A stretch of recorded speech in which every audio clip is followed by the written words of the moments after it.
How to add music and sound effects in Vita. First of all, open the app on your device and create a new project or open an existing one. Once your video is loaded on the timeline, tap on the sound option from the editing tools.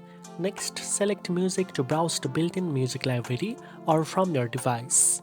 Choose the track you want and tap plus button to include it in your project. You can adjust the start and end points, volume, and duration to match your video perfectly. To add sound effect, go back to the sound menu and select effect. Browse through the available sound effect, then tap the one you want to include. Place it at the correct point on your timeline and adjust the volume as needed for a balanced audio experience. Preview your video to make sure the music and sound effects are synchronized with your visuals. Now you know how to add music and sound effects in Vita.